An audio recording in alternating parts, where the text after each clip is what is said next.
नमस्कार, बहुत स्वागत है आप सभी लोगों का हमारे समृद्धि आईएएस के यूट्यूब चैनल पर। और आओ पीटी पास करो सीरीज का ये हमारा छठा लेक्चर है। तो यदि अभी तक आप लोगों ने पीछे का 5 नहीं देखा है तो देख ले। ये प्राचीन इतिहास की चीज हमारी सीरीज चल रही है और जल्दी ही हम प्रोग्राम कर रहे हैं कि हम मॉर्निंग में भी आपका एक क्लास लाएं, क्योंकि अगर सारी चीज़ों को कवर करना है, करंट अफेयर्स भी, ज्योग्राफी भी, पॉलिटी भी, तो हमारा यही है कि हम 2 मीटिंग आपकी पीटी को लेकर के कराएं, क्योंकि पीटी की चीजें देख ही रहे हैं, परीक्षाएं निकट हैं और पीटी को लेकर के बच्चे डरते रहते हैं कि कैसे निकलेगा। तो संस्थान के द्वारा भी यही है कि हम कुछ प्रयास आपके लिए करें, वो सार्थक प्रयास रहे, ताकि जो पीटी का एक फियर है, जिस तरीके से मुख्य परीक्षा में मैंने बड़ा काम किया है, उसी तरीके से इस बार उद्देश्य यही है कि हमारे जितने भी व्यूवर्स हैं सबका पीटी निकले। तो इसके तहत अभी देखिए, प्राचीन इतिहास का हमारा चल रहा है शाम को 5 बजे। मेंस आंसर राइटिंग सीरीज भी सप्ताह में 2 दिन हो ही रही है, ये देखिए यहाँ लिखा भी टाइम टेबल। लेकिन हमारा और ये 5 बजे अभी है, हम प्रोग्राम कर रहे हैं, थोड़ा सा समय नहीं अभी मैनेज हो पा रहा। जैसे ही समय मैनेज होता है वैसे ही मॉर्निंग में 9 बजे फिर हम जो है पॉलिटी के साथ उपस्थित होंगे, ताकि एक साथ साथ आपका 2 तैयार हो। इस तरीके से हमारा जो उद्देश्य रहेगा, history, polity, geography, current affairs, करीब करीब जहां से 125 प्रश्न आपके बनते हैं। करंट अफेयर्स तो आप जानते होंगे कितनी बड़ी भूमिका होती है, 35-36 क्वेश्चन वहीं से आते हैं। इतिहास भी एक बड़ा पोर्शन है, ज्योग्राफी से भी आता है, एनवायरनमेंट से भी आता है। तो सारी चीजें जो है हम 20-20, 25-25 मिनट की क्लास में निरंतर जो है उसको खत्म करें। तो आप बने रहिए। अभी तो फिलहाल ये जो चल रहा शाम को 5 बजे समय, तो चैनल में बने रहिए। जल्दी ही हम प्रोग्राम करके उसमें भी आते हैं, मॉर्निंग में भी पॉलिटी की क्लास लेकर के। तो आइए, बौद्ध धर्म के बारे में तो पीछे मैंने क्लास में कराया ही है, यदि अभी तक आपने नहीं देखा तो जा करके देख लें। अब आते हैं हम जैन धर्म पे। तो जैन परंपरा के अनुसार इस धर्म में 24 तीर्थंकर हुए। इनमें प्रथम कौन थे? तो ऋषभ देव थे। और पार्श्वनाथ का काल जो है वो महावीर से 250 ईस्वी पूर्व माना जाता है। तो 23वें तीर्थंकर कौन थे? पार्श्वनाथ थे। और इनका जो समय था वो महावीर स्वामी के 250 साल पहले माना जाता है। और 24वें तो महावीर स्वामी थे ही। और बीच के जो तीर्थंकर हैं, देखिए वो अगर हम यहाँ बताएंगे तो बहुत लंबा हो जाएगा। लेकिन इधर मैं आरओ की परीक्षा में देख रहा था, वो भी मेंस में, तो उन तीर्थंकरों का क्रम पूछ लिया था कि कौन पहले पे है या कौन तीर्थंकर कहाँ से संबंधित है। तो आप लोगों के पास टेक्स्ट बुक होगा, तो वहां से थोड़ा सा उसको भी आप लोग देख लीजिएगा, या हम अपने टेलीग्राम चैनल पे इसको डलवा देंगे 24 तीर्थंकरों के बारे में। तो आप लोग जरूर उसको देखिए, क्योंकि कभी भी आयोग थोड़ा सा पेपर जटिल बनाने के चक्कर में ऐसा कर सकता है। जैन अनुश्रुतियों के अनुसार पार्स को 100 वर्ष की आयु में सम्मेद पर्वत पर निर्वाण की प्राप्ति हुई थी। मतलब ये जो सम्मेद पर्वत है, इससे संबंधित कौन थे? पार्श्वनाथ थे। और इन्हें 100 वर्ष की आयु में यहीं पर निर्वाण की प्राप्ति हुई थी। और पार्श्वनाथ कौथे तीर्थंकर थे? तो 23वें तीर्थंकर थे। पार्श्वनाथ द्वारा प्रतिपादित जो 4 महाव्रत थे, जिसमें से सत्य, अहिंसा, अपरिग्रह और अस्तेय थे। और इसी में जो 5वां महाव्रत जोड़ा गया था महावीर के स्वामी के द्वारा, वो जोड़ा गया था ब्रह्मचर्य। तो आप इसको भी जानिए कि 4 महाव्रत का सिद्धांत जैन धर्म में किसने दिया था? तो ये पार्श्वनाथ ने दिया था। और पंच महाव्रत का सिद्धांत दिया था किसने? तो महावीर स्वामी ने दिया था। और 5वां जोड़ा क्या था? तो उसमें ब्रह्मचर्य को इन्होंने जोड़ दिया था। और 4 जो है महावीर सारी 4 जो है पार्श्वनाथ स्वामी के ही चले आ रहे थे। महावीर स्वामी जैनियों के 24वें तीर्थंकर एवं जैन धर्म के वास्तविक संस्थापक माने जाते हैं। क्योंकि इसके पहले 23 तो हुए हैं, लेकिन तब तक जैन धर्म को इतनी ख्याति नहीं प्राप्त हुई थी जितना महावीर स्वामी के समय में जैन धर्म को ख्याति प्राप्त हुई। जैन धर्म एक संस्थागत रूप में आता है। ये सारी चीजें महावीर स्वामी के समय में ही हुई, इसलिए महावीर स्वामी को इसका जो है वास्तविक संस्थापक माना जाता है।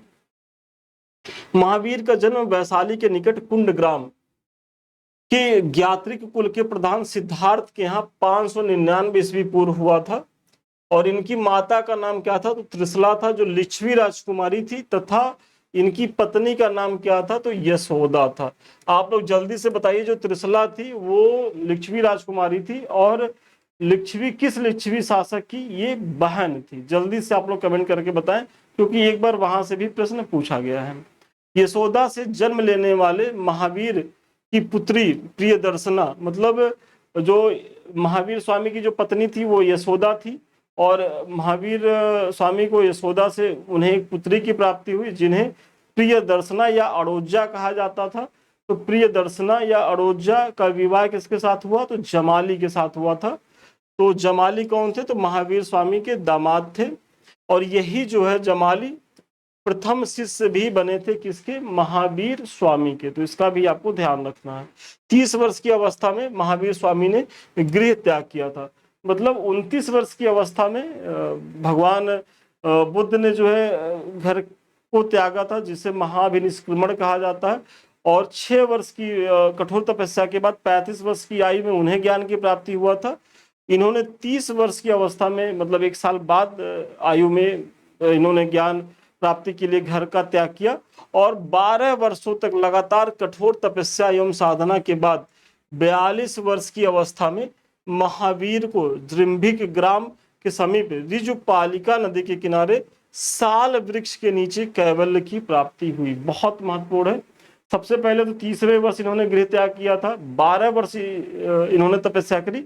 मतलब इनका जो तपस्या पीरियड था वो ज्येष्ठ दुगना था महात्मा बुद्ध के। मतलब वो 6 साल करते हैं, 6 साल में ही उन्हें ज्ञान की प्राप्ति हो जाती है। आप ऐसे देखिए कि 2 दोस्त तैयारी करते हैं, उसमें कोई दोस्त होता है कि वो पहले दूसरे प्रयास में ही यूपीएससी या स्टेट पीछे जो भी उसका एम होता है वो करके निकल जाता है। और कुछ अच्छे बच्चे होते हैं जो मेधावी होते हैं, लेकिन उनका समय साथ नहीं देता, या कई कारण होते हैं। मतलब ऐसा नहीं है कि बहुत से ऐसे बच्चे जो बहुत योग्य है लेकिन असफल हो जाते हैं। तो उसके पीछे कोई एक कारण बता देना वो अति सरलीकरण होगा। कई कारण होते हैं किसी भी चीज को न पाने के पीछे के। तो वही है कि बुद्ध भगवान को पहले मिल गया और इनको महावीर स्वामी को जो है वही प्राप्ति जो हुई वो 12 वर्ष की तपस्या के बाद हुई थी। और कहाँ हुई थी? तो महावीर को जृंभिक ग्राम के समीप, ऋजुपालिका एक नदी है, तो जृंभिक ग्राम याद रखिए, ऋजुपालिका नदी याद रखिए। और उन्हें पीपल वृक्ष के नीचे ज्ञान प्राप्ति हुआ था, इन्हें साल वृक्ष के नीचे ज्ञान की प्राप्ति हुई थी। अब आप कहेंगे सर ये पीपल साल तक क्यों बता रहे हैं? तो आप अगर पीवाईक्यू आपके जहन में होगा तो आप जाके देखेंगे वहां से प्रश्न पूछे गए। तो थोड़ा सा जितना भी चीज बता रहे हैं तो सारी चीजें आपके काम की हैं, इसका ध्यान रखेंगे। कैवल्य प्राप्त हो जाने के बाद महावीर स्वामी को केवलिन, जिन, अहर एवं निग्रंथ कहा गया। मतलब जैसे ही इन्हें ज्ञान की प्राप्ति हुई तो इनको क्या कहा गया कि केवलिन, ये ब नहीं है, वह है केवलिन। जिन माने विजेता, अहर्त माने योग्य, और निग्रंथ माने बंधन रहित जैसी उपाधियां मिली। और इनकी मृत्यु कब हुई थी? तो 72 वर्ष की आयु में 527 ईस्वी पूर्व में हुई थी। मतलब इन्हें 72 वर्ष की आयु प्राप्त हुई थी, जबकि महात्मा बुद्ध 80 वर्ष की आयु में उनकी डेथ हुई थी। इनकी डेथ 72 वर्ष की आयु में कहाँ हुई थी? तो पावा में, पावापुरी एक है बिहार में, पावापुरी एक स्थल है, वहां राजा हस्तिपाल के राज प्रसाद में महानिर्वाण प्राप्त हुआ था।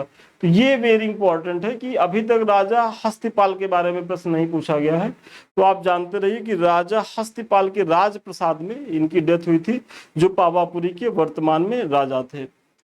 बौद्ध साहित्य में महावीर को निगंठ नाथ पुत्र भी कहा जाता है। मतलब बौद्ध साहित्य में महावीर को क्या कहा गया? तो बौद्ध साहित्य में महावीर को निगंठ नाथ पुत्र कहा गया है। जैन धर्म अनुसार यह संसार 6 द्रव्यों, मतलब जैन धर्म का ये मानना है कि जो संसार बना है ये 6 द्रव्यों से बना है। किससे बना है? तो जीव, पुद्गल, धर्म, अधर्म, आकाश और काल से निर्मित है। अपने पूर्वगामी पार्श्वनाथ द्वारा प्रतिपादित 4 महाव्रतों में महावीर ने 5वां ब्रह्मचर्य जोड़ा था, इसको मैंने पीछे बताया। और जैन धर्म के त्रिरत्न क्या है? तो सम्यक श्रद्धा, सम्यक ज्ञान, सम्यक आचरण। जल्दी से आप लोग कमेंट करके बताएं कि बुद्ध के त्रिरत्न क्या है। देखिए त्रिरत्न तो बौद्ध धर्म में भी है, जैन धर्म में भी। तो जैन धर्म का तो मैं बता रहा हूँ सम्यक श्रद्धा, सम्यक ज्ञान, सम्यक आचरण। आप लोग बुद्ध के त्रिरत्न को जल्दी से कमेंट करके बताएं, क्योंकि यदि इसी से पता चलेगा कि आप लोग कितना सीरियस है, पीछे का हमारा क्लास देख रहे हैं कि नहीं। कुछ महत्वपूर्ण शब्द हैं, थोड़ा इनके बारे में भी देख लें। तो सबसे महत्वपूर्ण होता है जैन धर्म में, एक होता है आश्रव। तो आश्रव का अर्थ क्या है? तो कर्म का जीवन की ओर प्रवाह। मतलब जो हम कर्म कर रहे हैं उसका जीवन की ओर प्रवाह किसे, तो क्या कहलाता है? तो वो आश्रव कहलाता है। संबर क्या है? तो जब कर्म का प्रभाव जीव की ओर रुक जाए, इसी को संबरा भी कहते हैं। संबर या संबरा तो जो कर्म है उसका प्रभाव यदि जीव की तरफ अब नहीं हो रहा है तो संबरा है, मतलब ये उसके उत्कृष्टता को दिखा रहा है कि अब धीरे धीरे वो भगवत मार्ग पे चल रहा है। और निर्जरा क्या है कि अवशिष्ट कर्म, मतलब जो हमारे कर्म फल है उसका भी नाश हो जाए, तो वो निर्जरा है, मतलब वो समाप्त हो जाए। और बंधन क्या है, तो कर्म और जीव के साथ संयुक्त हो जाना ही जो है वो बंधन है। मतलब अभी हम लोग क्या है कि हम लोग सांसारिक हैं, तो हम लोग बंधन में बंधे हुए हैं भाई। कर्म जो है, जो हम एक जीव हैं तो एक कर्म बंधन से बंधे हुए हैं कि भाई हम किसी के बेटा हैं, किसी के पति हैं, किसी के पुत्र हैं। तो ये सारी चीजें या हमको हमारी क्या जिम्मेदारियां हैं, हमको क्या करना है, तो हम सभी जो सांसारिक लोग हैं ये अभी बंधन में हैं। मोक्ष के पश्चात जीवन आवागमन के चक्र से छुटकारा पा जाता है तथा वह अनंत ज्ञान, अनंत दर्शन, अनंत वीर तथा अनंत सुख की प्राप्ति कर लेता है। मतलब मोक्ष की प्राप्ति हो गई, मतलब उसे क्या मिल गया, अनंत ज्ञान, अनंत चतुष्टय, अनंत वीर, ये सब की प्राप्ति होती है। कब होती है, लेकिन मोक्ष के बाद होती है। इन्हें जैन शास्त्रियों ने अनंत चतुष्टय की जो है वो संज्ञा दी है। अनंत चतुष्टय क्या है, तो अनंत ज्ञान, अनंत दर्शन, अनंत वीर और अनंत सुख, यही जो है अनंत चतुष्टय है। इसको भी आप ध्यान रखेंगे। और अगला जो है जैन धर्म का सिद्धांत स्यादवाद या अनेकांतवाद, तो बहुत महत्वपूर्ण है। तो यही आप जानते रहिए कि स्यादवाद या अनेकांतवाद किस धर्म का मूल सिद्धांत है, तो ये जैन धर्म का है। और इसे ही सप्त भंगनीय ज्ञान भी कहा जाता है।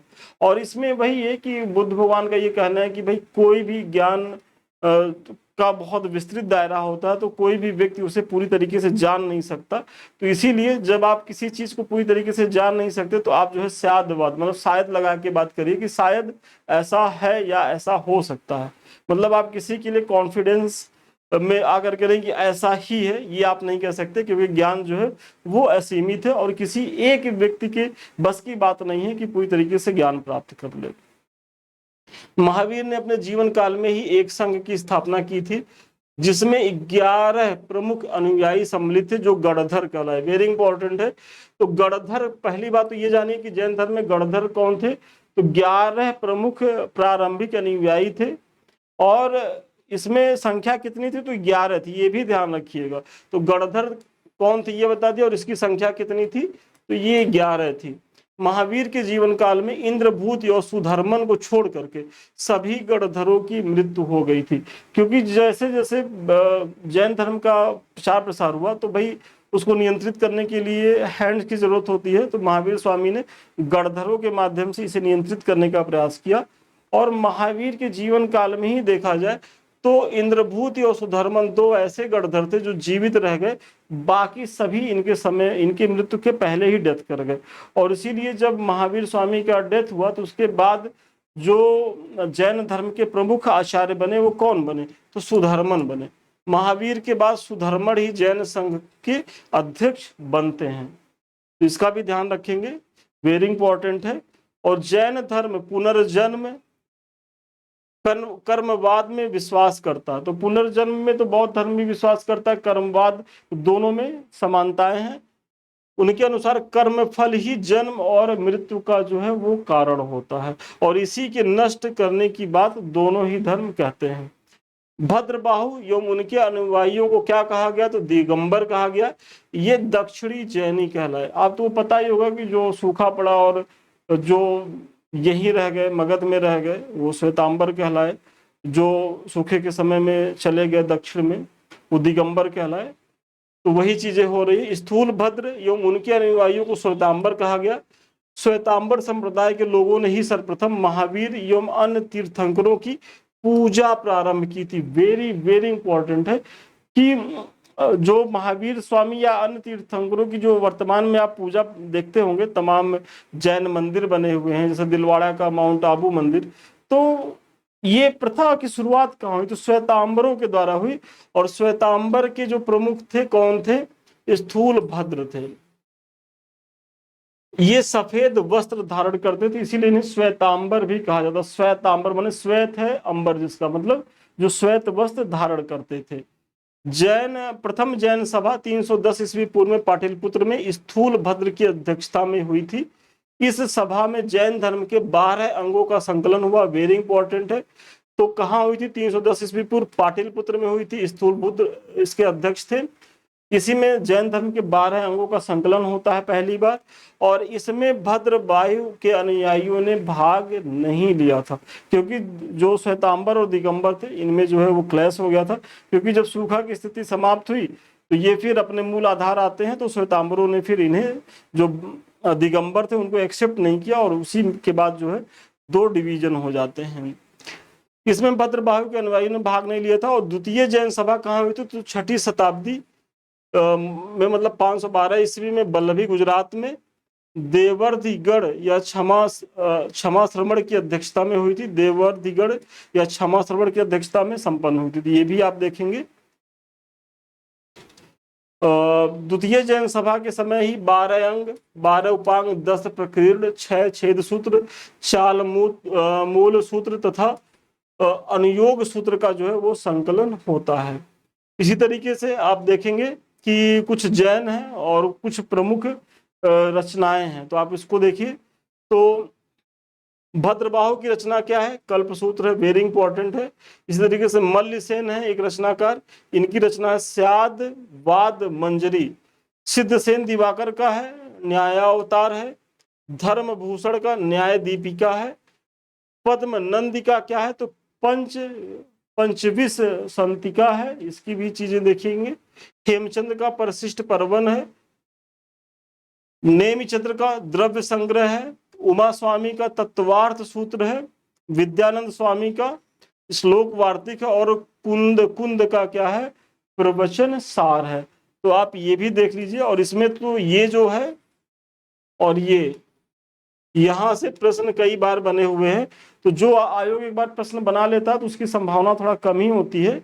यदि रिपीट हो जाएगा तो बहुत बढ़िया है, PYQ आप कर ही लेंगे। लेकिन अगर कुछ नया बनाएगा जैन धर्म के प्रमुख ग्रंथों से तो यहीं से आएगा, तो आप लोग एक बार देखे रहेंगे, तो यदि आएगा तो आप जो है कर लेंगे। तो इसका भी आपको ध्यान रखना होगा।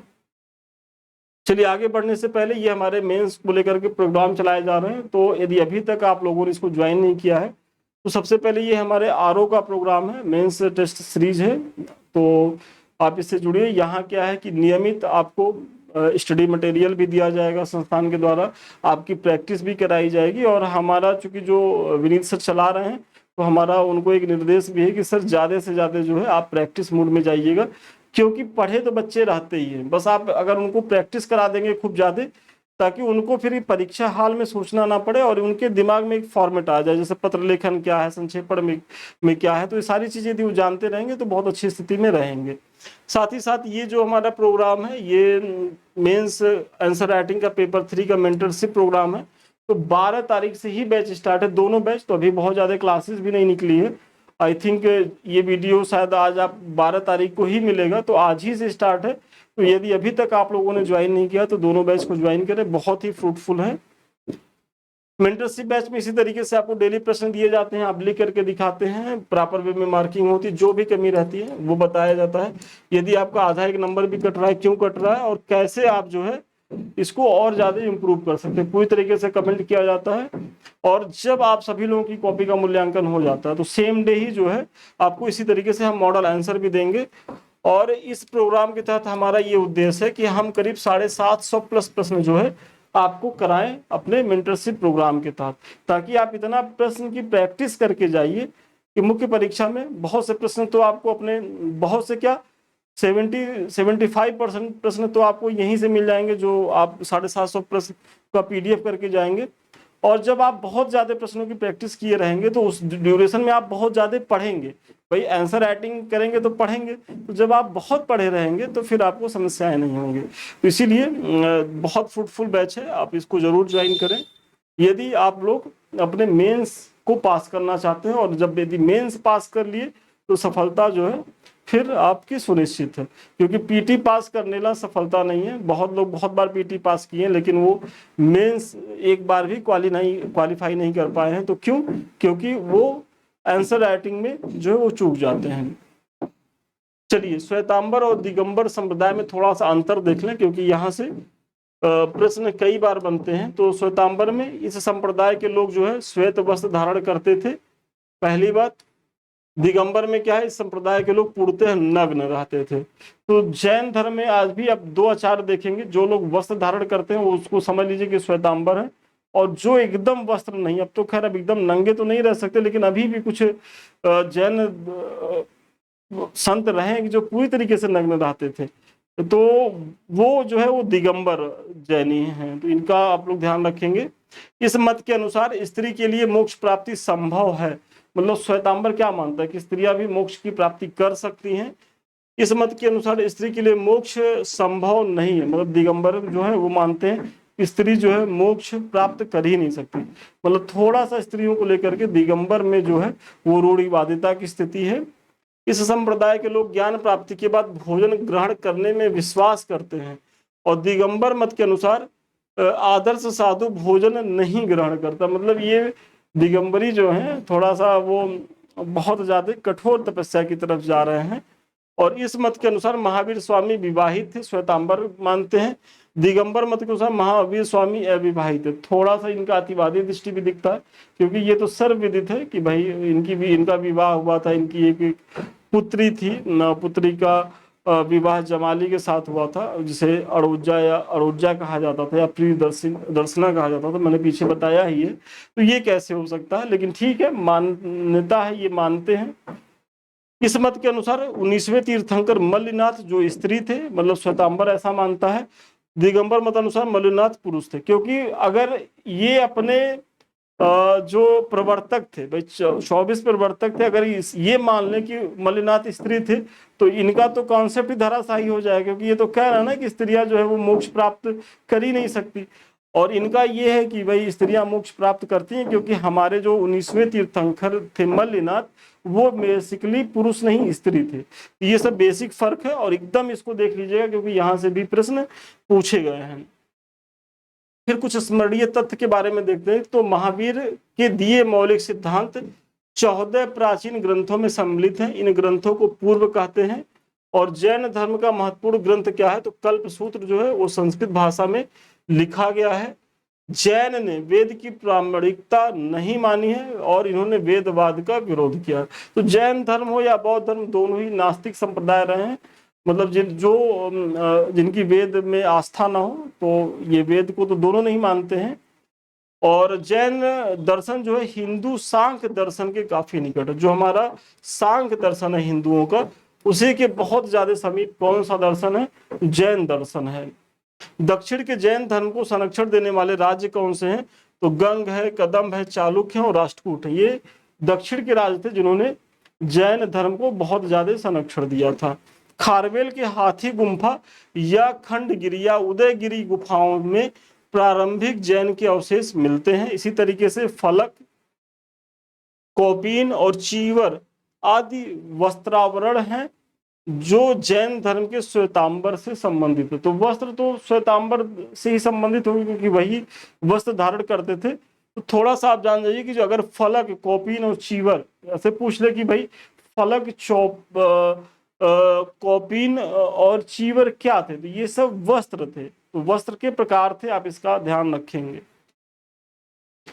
19वें तीर्थंकर मल्लिनाथ को श्वेतांबर मत के अनुसार स्त्री माना जाता, पीछे बताया ही गया है।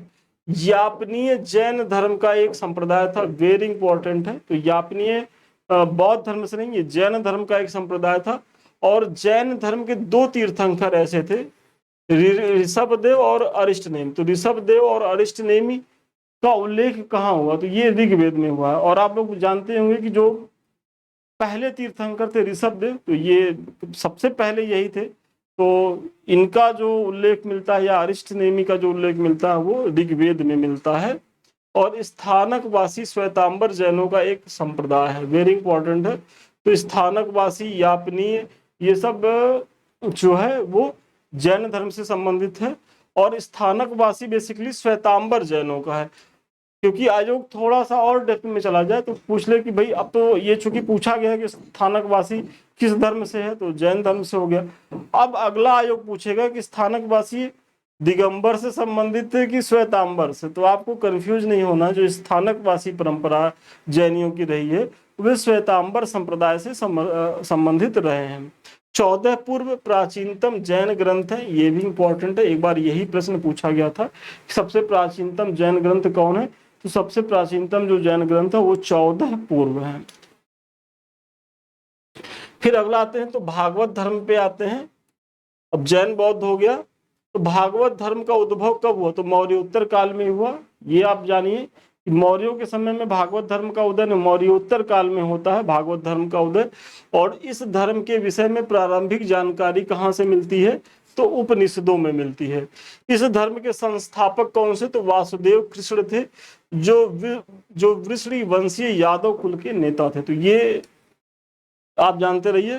तो भागवत धर्म के संस्थापक तो सभी लोग जानते हैं कि भागवत धर्म कृष्ण भगवान से संबंधित था, और ये वृषणवंशीय यादव कुल के नेता थे। और छांदोग्य उपनिषद में श्री कृष्ण का उल्लेख सर्वप्रथम मिलता है।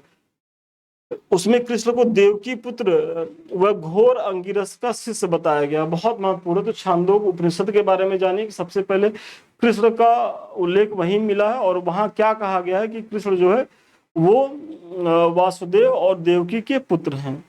वासुदेव कृष्ण के भक्त या उपासक जो है वो क्या कहलाते थे, भागवत कहलाते थे। और भागवत धर्म का सिद्धांत क्या है, तो भागवत धर्म का सिद्धांत भगवत गीता में जो है निहित है। भागवत संप्रदाय के प्रमुख तत्व क्या है, तो भक्ति और अहिंसा है। भागवत गीता में प्रतिपादित अवतार सिद्धांत भागवत धर्म की जो है वो महत्वपूर्ण विशेषता रही है। तो अवतारवाद की बात तो कहाँ है, भगवत गीता में ही कही गई है।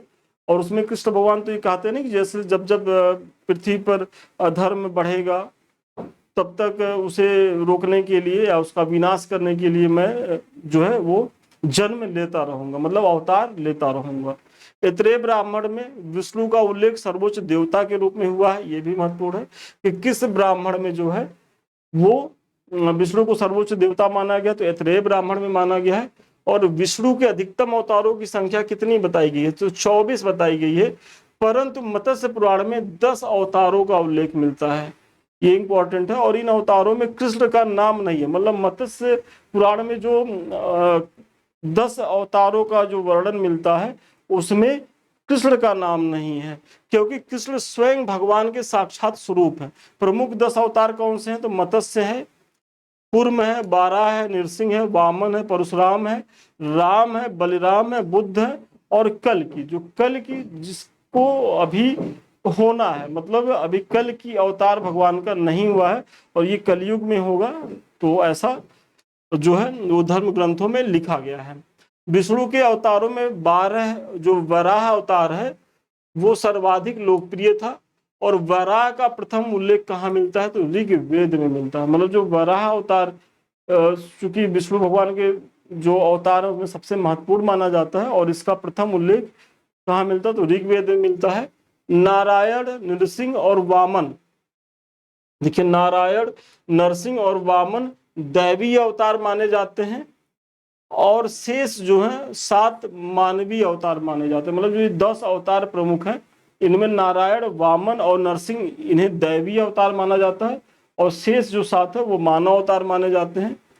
और चतुर्व्यूह, ये व्यूह है कि 4 प्रमुख देवता क्या है, तो जो भागवत धर्म का जो चतुर्व्यूह है उसमें 4 देवताओं का साक्ष्य है। तो उसमें संकर्षण, प्रद्युम्न, अनिरुद्ध और सांब, ये याद रखिएगा, चतुर्व्यूह से संबंधित ये लोग हैं। और 5 रात्र समूह से संबंधित कौन है, वासुदेव, लक्ष्मी, संकर्षण, प्रद्युम्न और अनिरुद्ध।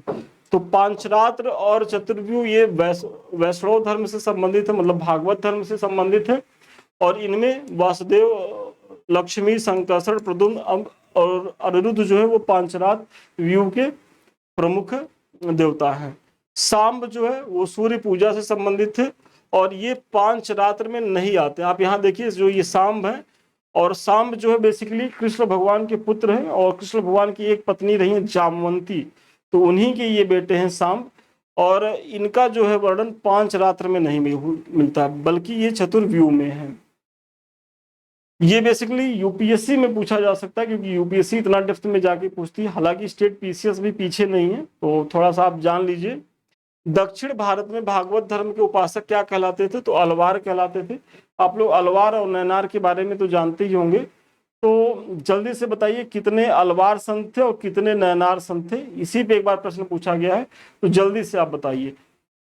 9वीं और 10वीं शताब्दी का अंतिम चरण जो है वो अलवारों के धार्मिक पुनरुत्थान का उत्कर्ष काल था, और इन भक्ति आंदोलनों में तिरुमंगई, पेरिय, अलवर तथा स्त्री संत अंडाल, मतलब अंडाल कौन थी, तो स्त्री संत थी, तथा नामालवार, ये नामो नहीं होगा, नामालवार के नाम विशेष रूप से उल्लेखनीय है। तो तिरुमंगई, पेरिय, अंडाल, नामालवार, ये सब जो है बेसिकली ये अलवर संत थे, मतलब वैष्णव भक्ति धारा से संबंधित थे। नारायण का प्रथम उल्लेख शतपथ ब्राह्मण में मिलता है, वेरी इंपॉर्टेंट है। और मेगस्थनीज ने कृष्ण को क्या कहा है, तो मेगस्थनीज ने जो है कृष्ण को हेरक्लीज कहा है, तो इसका भी आप लोग ध्यान रखेंगे। वैष्णव धर्म के प्रमुख सिद्धांत और शाखाओं के बारे में आप देख लीजिए, बहुत बार यहाँ से पूछा गया है। तो सबसे पहला है वैष्णव संप्रदाय, इसका मत है विशिष्टाद्वैत, और आचार्य कौन है, रामानुजा है। तो रामानुज विशिष्टाद्वैत के हैं, और प्रमुख संप्रदाय क्या है, वैष्णव संप्रदाय। समय क्या है, 12वीं शताब्दी। इसी तरीके से ब्रह्म संप्रदाय, इसका क्या मत है, द्वैतवाद, और इसका जो आचार्य हैं वो माधव है, इन्हें मध्वाचार्य भी कहा जाता है, और ये 13वीं शताब्दी में है। इसी तरीके से रुद्र संप्रदाय है, ये शुद्धाद्वैत मत है इनका, और विष्णु स्वामी या वल्लभाचार्य जो है ये इसके आचार्य हैं प्रमुख, और इसका भी समय 13वीं शताब्दी है। फिर सनक संप्रदाय आता है, ये द्वैताद्वैत है, और इसके जो आचार्य हैं वो निम्बारकाचार्य है, और इनका भी समय कब है, तो 13वीं शताब्दी है। भागवत धर्म के प्रवर्तक वृषली वंशी कृष्ण थे, जिन्हें वासुदेव का पुत्र होने के कारण कृष्ण कहा गया। वे मूलतः मथुरा के निवासी थे, ये तो हो ही गया है। और कृष्ण के भाई बलराम को हल लिए प्रदर्शित किया गया है, इसलिए उन्हें हलधर के नाम से भी जाना जाता है। तो आप अगर देख रहे होंगे महाभारत, तो वहाँ जो बलराम भगवान का जो कैरेक्टर निभाते हैं, तो उनके हाथ में वो उनका जो है वो हल की प्रकृति उनके हाथ में रहती है, और वही उनका हथियार है, और इसीलिए इन्हें हलधर भी कहा जाता है। और ये विष्णु भगवान के 10 अवतारों में भी ये है, मतलब बलराम है। भागवत संप्रदाय में मोक्ष प्राप्ति के लिए नवधा भक्ति को जो है वो मान्यता दी गई है। इसी तरीके से विदिशा का, जो एमपी का विदिशा है, जिसे बेसन नगर भी कहा जाता है, तो विदिशा का जो गरुड़ स्तंभ लेख है, इसमें हेलियोडोरस ने भागवत तथा वासुदेव को देवदेवस अर्थात देवताओं का देवता कहा। मतलब हेलियोडोरस को भागवत कहा गया है, तथा वासुदेव को क्या कहा गया है, तो देवदेवस, मतलब देवताओं का भी जो देवता है वो कहा गया है। तो ये भी आप जो है ध्यान रखेंगे।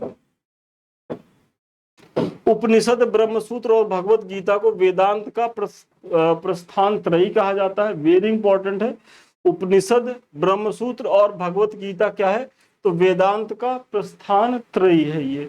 और प्रत्येक वर्ष आषाढ़ महीने के शुक्ल पक्ष में उड़ीसा के पुरी में भगवान जगन्नाथ, मतलब जिन्हें कृष्ण का ही अवतार माना जाता है, बलराम और सुभद्रा के सम्मान में रथ यात्रा निकाली जाती है। अभी आप देखे ही होंगे, कुछ समय पहले ही, 15-20 दिन, 1 महीना पहले ही आप लोगों ने देखा होगा कि जो रथ यात्रा होती है उड़ीसा के पुरी में, जगन्नाथपुरी जिसे कहा जाता है, तो वहाँ वही है बलभद्र, सुभद्रा और फिर भगवान जगन्नाथ के सम्मान में। तो ये आषाढ़ मास में निकाली जाती है और शुक्ल पक्ष में, तो ये याद रखिएगा, प्रत्येक वर्ष आषाढ़ माह के शुक्ल पक्ष में। चलिए अब शैव धर्म की बात करते हैं थोड़ा सा। विष्णु भगवान को देख लिए, अब शंकर भगवान को देखते हैं, जो हमारे सबसे प्रिय देवता है। हालांकि सारे देवता आदरणीय हैं, लेकिन एक आस्था होती है, किसी को हनुमान जी अच्छे लगते हैं, कोई कृष्ण भगवान को मानता है, तो हमको शंकर भगवान अच्छे लगते हैं। शिव भक्ति के विषय में प्रारंभिक जानकारी सिंधु घाटी से प्राप्त होती है, और ऋग्वेद में शिव से साम्य रखने वाले देवता कौन से थे, रुद्र थे। मतलब आप लोगों को जब मैं स्रोत वाली क्लास ले रहा था, तो उसमें बताया था ना कि एक रुद्र का कॉन्सेप्ट आता है, और मार्शल ने इन्हें शिव भगवान से जोड़ा, मतलब शंकर भगवान से जोड़ा है। तो मतलब सिंधु घाटी सभ्यता में ही जो इसके प्रमाण मिलने लगते हैं। महाभारत में शिव का उल्लेख एक श्रेष्ठ देवता के रूप में हुआ है। मेगस्थनीज ने ईस्वी पूर्व 4वीं शताब्दी में शैव मत का उल्लेख किया, मतलब सिंधु घाटी सभ्यता में इसका इनका उल्लेख मिलता है। इसी तरीके से महाभारत में मिलता है, मेगस्थनीज की इंडिका में इनका उल्लेख मिलता है।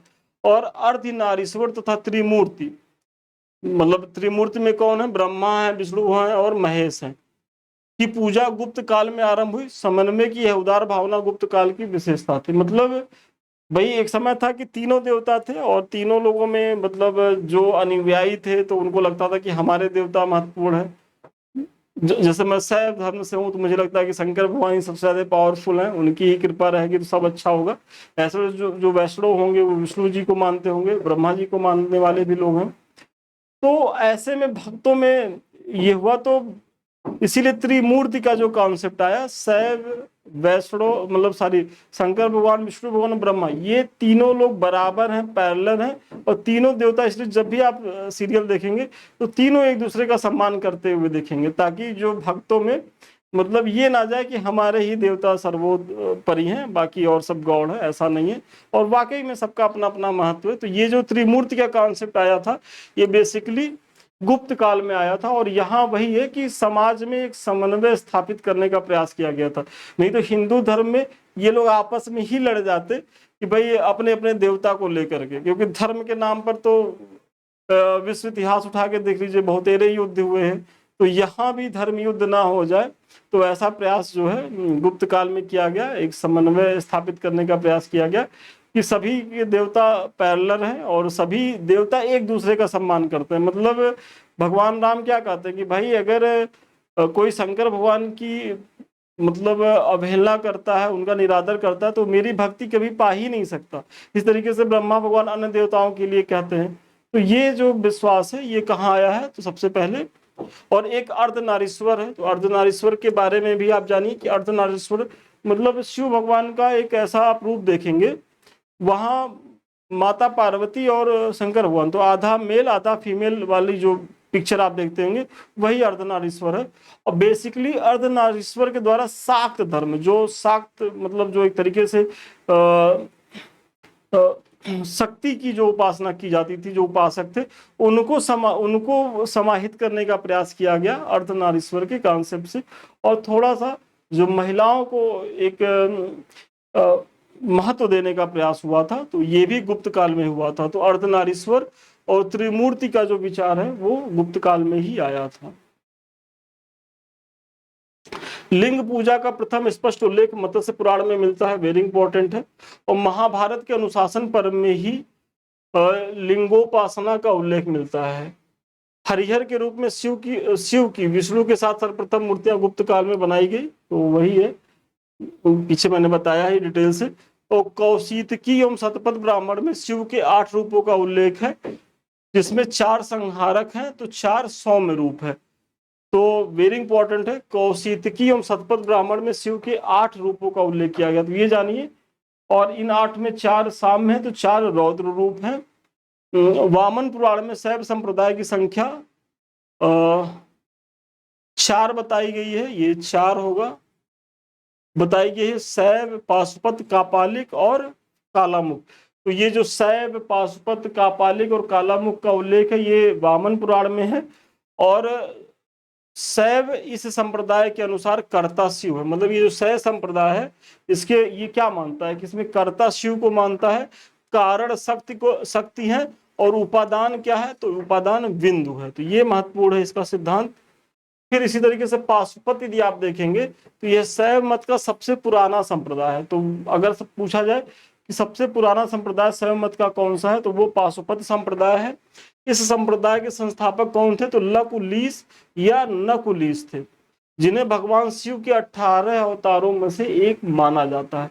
तो पाशुपत संप्रदाय सबसे पुराना संप्रदाय है। इससे जुड़े आचार्य कौन थे, लकुलिश या नकुलिश, जिन्हें भगवान शिव के 18 अवतारों में से माना जाता है। फिर अगला आता है तीसरा जो है वो कापालिक है। तो कापालिकों के इष्ट देव कौन थे, भैरव थे, जो शंकर के अवतार माने जाते हैं। और यह संप्रदाय अत्यंत भयंकर और आसुर प्रवृत्ति का था। इसमें भैरव को सुरा और नर बलि का नैवेद्य चढ़ाया जाता था। मतलब यहाँ जो कापालिक थे इनके जो फॉलोअर्स थे तो वो अपने इष्ट देवता भैरव जो शंकर भगवान के ही अवतार थे, तो उनको प्रसन्न करने के लिए सुरा और मानव बलि मतलब नर बलि को जो है वो करते थे। इस संप्रदाय का मुख्य केंद्र कहाँ था? तो श्रीशैल था, जिनका प्रमाण भवभूति के मालती माधव से मिलता है। मतलब कापालिकों का जो मूल जो क्षेत्र था वो श्रीशैलम था, और इसका प्रमाण जिसका मिला तो भवभूति जो एक रचनाकार है, उनकी जो प्रसिद्ध पुस्तक है मालती माधव, वहां से मिलता है। कालामुख बगला चौथा नंबर जो है, इस संप्रदाय के अनुयायी कापालिक वर्ग के ही थे, किंतु वे उनसे भी अतिवादी और कट्टर थे। मतलब जो कापालिक थे, आप कापालिक की स्थिति देख ही रहे हैं, तो उससे भी ज्यादा कट्टर वाली स्थिति में कौन थे? कालामुख थे। और शिव पुराण में इन्हें जो है महाव्रतधर कहा गया है। तो कालामुख को ही क्या कहा गया है? तो महाव्रतधर कहा गया है शिव पुराण में। और इस संप्रदाय के अनुयायी नर कपाल में भोजन करना, जल तथा सुरापान करते थे तथा शरीर में भस्म लगाते थे। तो ये जो भस्म लगाना नर कपाल में, मतलब नर मुंड में खाना खाना, उससे जल ग्रहण करना, सोचिए मतलब कि हम लोग को देख के डर लगता, और ये लोग उसी में भोजन करते थे। और फिर जो चिता की जो राख होती थी उसको जो है, जैसे वर्तमान में लोग सुंदर दिखने के लिए पाउडर लगाते हैं, तो भगवान शिव का पाउडर क्या है? भस्म है। भस्म आरती आपने सुना होगा। तो भस्म क्या होती है? वो चिता की राख होती है, तो उसका ये लोग लेप करते थे। तो वही चीजें हैं। अब आते हैं थोड़ा सा लिंगायत संप्रदाय को देख लेते हैं। तो दक्षिण भारत में भी शैव धर्म का विस्तार हुआ था, और इस धर्म के उपासक दक्षिण में लिंगायत या जंगम कहे जाते थे। तो लिंगायत या जंगम शैव धर्म से संबंधित है, और बेसिकली ये दक्षिण भारत में है। और कर्नाटक में आप देखेंगे तो लिंगायतों की संख्या बहुत ज्यादा है। वसो पुराण में इस संप्रदाय के प्रवर्तक किसे कहा गया है? तो अल्लभ प्रभु को कहा गया है, और उनके शिष्य बसव का उल्लेख मिलता है। मतलब लिंगायत संप्रदाय से कौन संबंधित रहे? तो अल्लभ प्रभु, और उनके शिष्य कौन है? बसव। और बसव पुराण में इनका जो है प्रमाण भी मिलता है। फिर दक्षिण भारत में शैव धर्म का प्रचार नयनार या आडियार संतों द्वारा किया गया, और ये संख्या कितनी है? 63 है। इनके श्लोकों के संग्रह को तिरुमुडय कहा गया है, जिनका संकलन नंबी अंडाल, नंबी अंडार होगा, नंबी अंडार नंबी ने किया था, अंडाल नहीं होगा, नंबी अंडार नंबी ने किया था। और आदि गुरु शंकराचार्य के बारे में थोड़ा सा आप जान लीजिए। तो जन्म इनका क्या हुआ था? तो 1788 ईस्वी से 1820, मतलब कुल मिलाकर के 32 वर्ष की इनको आयु प्राप्त हुई थी। और 32 वर्ष में ही मतलब वर्तमान में दुनिया का सबसे महत्वपूर्ण दर्शन जो अद्वैतवाद है, इन्होंने ही दिया था। मतलब सोचिए 32 वर्ष की आयु में, जब आप लोग आईएएस बनने के लिए परेशान है, और ये पूरी दुनिया को हिला के चले गए। और आज तक जो है इनके जो अद्वैतवाद, इनका जो सिद्धांत है, इसे अभी तक लोग खारिज नहीं कर पाए। मतलब देश दुनिया के दार्शनिक लगे हुए हैं चीजों को समझने के लिए। जन्म कहाँ हुआ था? तो कलाडी केरल में। मृत्यु कहाँ हुआ? तो चतुर्थांश उत्तराखंड में हुआ था। गोवर्धन पीठ इनका है जगन्नाथपुरी में। ज्योतिर्मठ उत्तर में बद्रीनाथ है। और इनके गुरु कौन थे? तो गोविंद योगी थे। तो थोड़ा सा ये थोड़ा सा क्रम उल्टा हो गया। आप ऐसे जानिए कि जन्म इनका केरल में हुआ था। कब हुआ था? 788 ईस्वी पूर्व हुआ था। मृत्यु इनका उत्तराखंड के चतुर्थांश में हुआ था। गुरु इनके कौन थे? गोविंद योगी। और इन्होंने सनातन धर्म को स्थापित करने के लिए भारत की 4 दिशाओं में 4 केंद्रों की स्थापना की थी। बेसिकली ये है। और इसमें जो गोवर्धन पीठ है, गोवर्धन पीठ जगन्नाथपुरी मतलब उड़ीसा में है। ज्योतिर्मठ उत्तर में है, बद्री धाम जो उत्तराखंड में है। फिर शारदा पीठ द्वारिका जो गुजरात में है, और श्रृंगेरी जो है दक्षिण में है। तो ये आप इसको याद रखिएगा, क्योंकि यहां से भी प्रश्न पूछे गए हैं, तो इसको भी आप देख लीजिएगा। फिर अगला आता है एक शाक्त धर्म। थोड़ा सा इसके बारे में भी देख लें कि वैसे मात्र देवी की उपासना का सूत्र जो है पूर्व वैदिक काल में भी खोजा जा सकता है, परंतु देवी या शक्ति की उपासना का संप्रदाय वैदिक काल जितना ही प्राचीन है। ऋग्वेद के दशम मंडल में एक पूरा सूक्त ही क्या है, शक्ति की उपासना से संबंधित रहा है। मतलब ये जो शाक्त धर्म है, ऐसा नहीं है कि ये कोई अकस्मात पैदा हो गया, ऋग्वेद में ही इसकी जड़ें आपको देखने को मिलती हैं। वही आप बता रहे हैं, जिसे तांत्रिक देवी सूक्त भी कहते हैं। मतलब ऋग्वेद के जो 10वें मंडल में एक पूरा सूक्त ही जो है ये शाक्त से संबंधित है, जिसे क्या कहा जाता है, तांत्रिक देवी सूक्त कहा जाता है। और 64 योगिनी मंदिर जो जबलपुर में है, शाक्त धर्म के विकास और प्रगति को प्रमाणित करने का साक्ष्य मिलता है। तो 64 योगिनी जो मंदिर है, जो मध्य प्रदेश के जबलपुर में, और भी कई जगह मुरैना में भी है, तो ये बेसिकली शाक्त धर्म के केंद्र रहे हैं।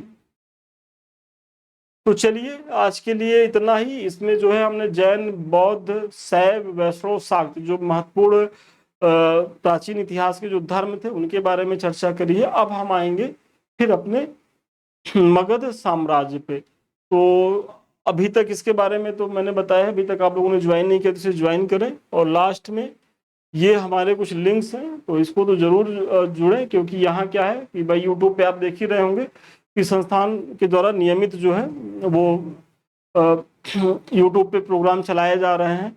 इसी तरीके से आप लोग की एक डिमांड रहती है कि सर जो आप पढ़ा रहे हैं उसका पीडीएफ कहाँ मिलेगा, तो आप लोग निश्चिंत होइए, इसका पीडीएफ हमारे टेलीग्राम पे मिलेगा। तो ये टेलीग्राम तो आप लोग जरूर इसको ज्वाइन करें, क्योंकि आप लोगों को मांगना नहीं पड़ेगा, टाइम टाइम यहाँ संस्थान में दिया जाएगा। और जो भी नई सूचनाएं होती हैं मेरे द्वारा, विनीत सर के द्वारा, वो सारी चीज़ें यहाँ लाई जाती हैं।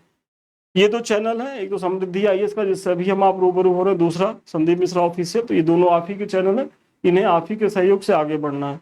और सबसे लास्ट में यदि आप हमसे बात करना चाहते हो या हमारे किसी बैच से जुड़ना चाहते हैं तो 7303307507 पे आप संपर्क कर सकते हैं। चलिए आज के लिए इतना ही, पुनः मिलते हैं नए वीडियो में नए क्लास के साथ। तब तक के लिए धन्यवाद, शुभकामनाएं।